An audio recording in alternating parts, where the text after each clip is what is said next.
aujourd'hui, petite vidéo dans la voiture, sur le parking d'un supermarché.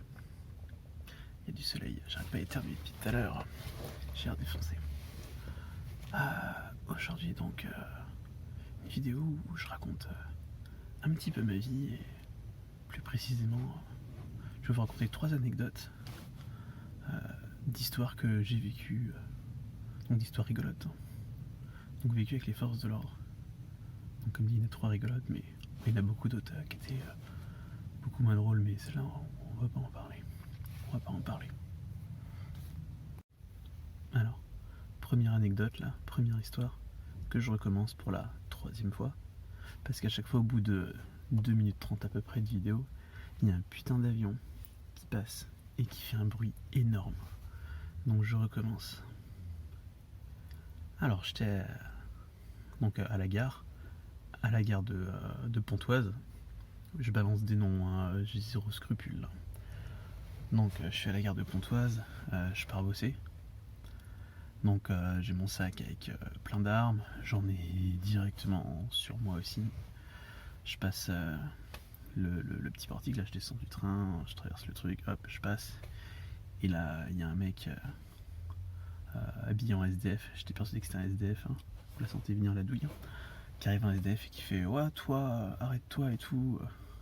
Et j'ai pas le temps et je l'ignore un peu, je pars. Je discute un peu avec les SDF et tout, mais là j'avais vraiment pas le temps. Donc je trace un peu le gars, il me suit et tout, oh, arrête-toi machin.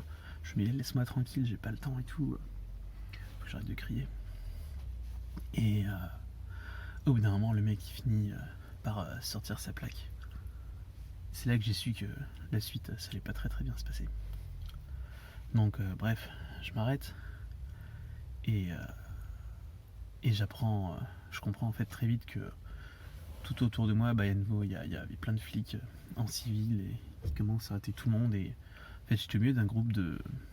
Il y avait juste plein de dealers et je sais pas pourquoi ils avaient été renseignés sur le fait qu'il y en aurait plein à ce moment-là. Je sais pas du tout. Tout ce que je sais, c'est que autour de moi, j'étais au milieu de plein de dealers. Voilà, pas de bol. Et moi, j'en étais pas un. Moi, je partais travailler. Un vrai travail.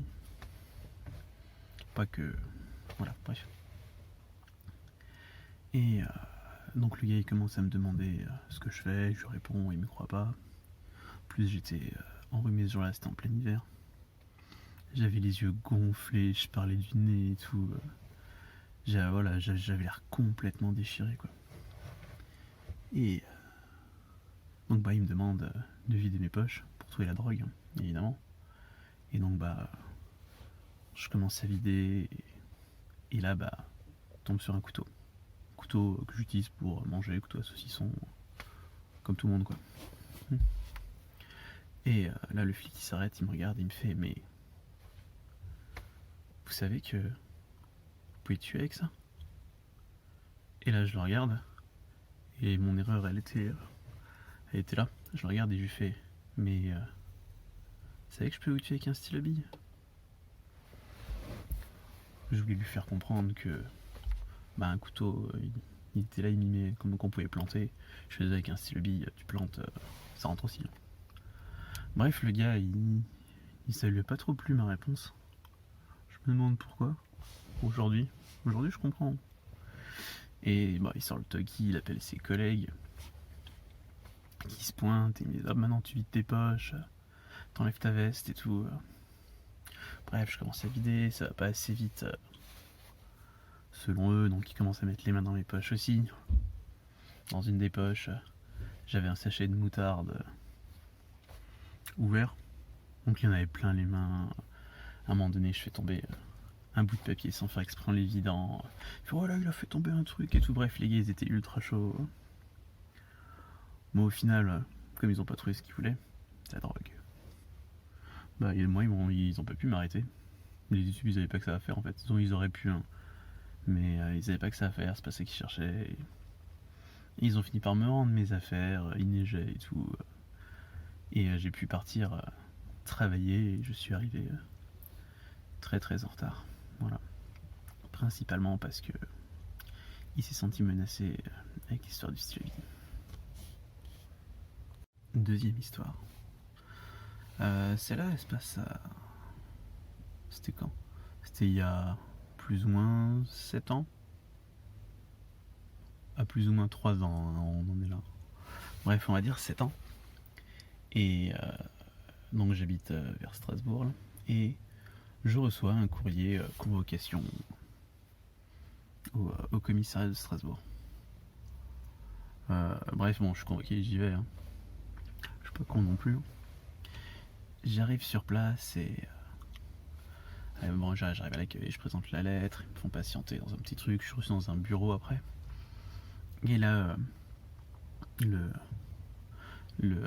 flic il me demande est-ce que vous savez pourquoi vous êtes là?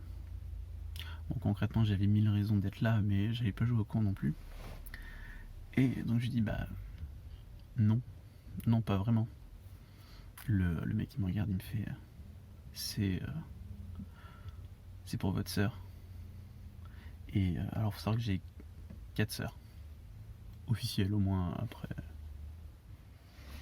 on va rester là-dessus. J'ai 4 sœurs et à cette époque-là elles avaient toutes, pas toutes mais allez 3 sur 4 avaient des problèmes avec la justice.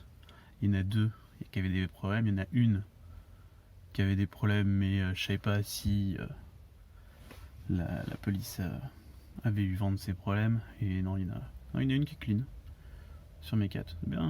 C'est bien. Bref, et je regarde le flic et je lui fais donc quand il me demande oui c'est par rapport à votre sœur et tout, je regarde et je lui fais laquelle? Elles ont quasi toutes des problèmes avec la justice. Il m'a regardé en mode ouais, la famille de Cassos, ça va être beaucoup trop compliqué cette histoire. J'ai vu le gars était déjà en plein désespoir. Hein. Clairement, hein, il se disait que notre entretien allait assez mal se passer. Et non, en fait, ça allait bien se passer.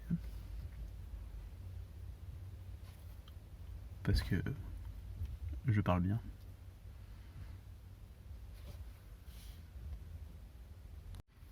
Ok, alors, troisième et dernière histoire. Ah, ça se passe en 2008. 9. Fin 2008, début 2009. Donc j'avais une ex-copine, hein, qui était mineure à l'époque, qui avait 16 ans. Je n'avais pas beaucoup plus pour ma défense hein, avant que j'ai senti du jugement là, chez vous. Là, j'avais 20 ans. Donc elle avait 16, j'avais 20. Et elle était maltraitée et battue par sa mère depuis des années. Elle vivait seule avec. Puis un jour je fais allez, j'y vais et je l'accompagne pour qu'elle puisse aller porter plainte et se sortir mieux et se sortir un peu de cette situation de merde. Alors, je me rends compte que l'histoire elle est pas très drôle en fait pour le moment. Mais ça ira mieux après. Hein. Et donc, je vais voir, donc c'est à Montélimar. Hein. J'ai dit aujourd'hui je balance. Je balance le nom des villes et tout. Pontoise, Strasbourg, Montélimar. Peu de pitié. Et donc j'arrive sur place. Je la récupère, on va au commissariat. Et on prévient le flic à l'accueil. Fait ouais, alors, bon, on raconte un peu toute l'histoire. Comme quoi ça se passe pas bien du tout. Et qu'elle aimerait faire quelque chose. Bref, le flic il nous envoie un peu chier. Et je lui préviens, je fais mais je la ramène pas chez elle si vous faites rien quoi. Le gars prenait même pas de notes, tout il fait oh que vous le ramenez pas. Donc si t'as été flic stagiaire à l'accueil du commissariat de Montélimar fin 2008, début 2009, t'étais un gros incompétent. Bref, je le ramène pas. Décide de partir à la gare, j'avais pas de bagnole, j'avais pas de permis. Je retire plein de thunes en liquide et je vous passe tous les détails. Hein. Sa mère nous a poursuivis à la gare. C'était assez folklore. D'ailleurs, je vais vous passer beaucoup de détails de l'histoire. Tout n'est pas très drôle, mais je vais en venir à la partie drôle. Alors, faut savoir qu'on a été en cavale une petite semaine. Donc pendant une semaine, on a été poursuivis. Et donc moi pour kidnapping. Mais j'avais une bonne raison de le faire. Bah, vous avez compris quoi. Et les flics qui m'appelaient tous les jours pour me dire ouais, ce que vous faites, ouais, c'est pas bien, il y a sa mère qui a porté différentes plaintes, détournement de mineurs, machin. Et ça serait bien voilà, de vous rendre et de ramener la fille. De toute façon, on sait où vous êtes. Et tous les jours, il me disait ça et il me donnait une adresse. Et c'était toujours l'adresse de la veille. Sauf savoir que tous les jours, prenez le train, changez d'hôtel. Pour pas se faire avoir quoi. Et donc, et c'est ça l'histoire, le passage rigolo de l'histoire. Je le précise parce que c'est pas forcément très, très clair. C'était le fait qu'ils aient toujours un jour de retard. Je me rends compte que quand j'explique, c'est hyper nul en fait. Mais c'est pas grave, je termine l'histoire, j'ai commencé, c'est parti. On va jusqu'au bout. À fond. Je suis en train de m'ambiancer tout seul. J'adore, je parle de plus en plus fort et tout. Je sais même plus ce que je raconte. Ouais. Et donc tous les jours, le flic qui m'appelle dire ouais, faudrait se rendre quand même parce que ben vous risquez très très gros quoi. Et je dis bah non, vous allez voir la mère et tant que c'est pas réglé avec elle, bah non, je la ramène pas quoi. De toute façon, je suis déjà en merde. Et au bout d'une petite semaine, t'as le flic qui fait ouais, on est allé voir la mère, vous aviez raison, elle est complètement tarée. Alors je vous propose un deal. Bonjour madame. Il y a une meuf, il y a son caddie en train de rouler tout seul.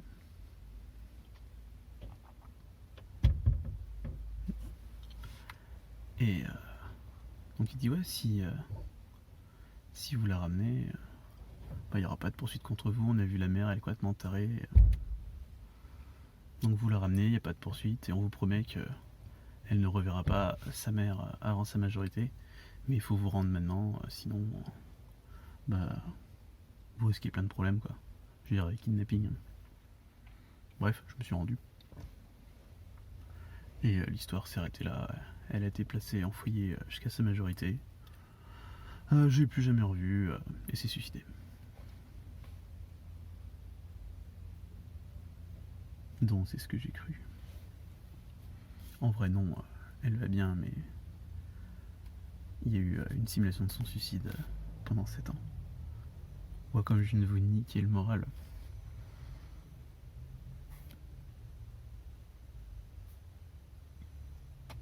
Qu'est-ce qu'on s'amuse. Alors si des vidéos où je raconte ma vie, où je raconte des anecdotes un peu rigolotes, plus ou moins rigolotes, ça vous plaît, n'hésitez pas à le dire. Et j'en ferai un peu plus souvent, c'est facile à faire. Avec mon boulot, je suis souvent amené à passer des heures à attendre dans ma bagnole, donc c'est l'occasion parfaite pour les faire, n'hésitez pas, donc j'en ferai plus souvent. Voilà. Abonne-toi, like, partage, wesh, tout ça. Bisous.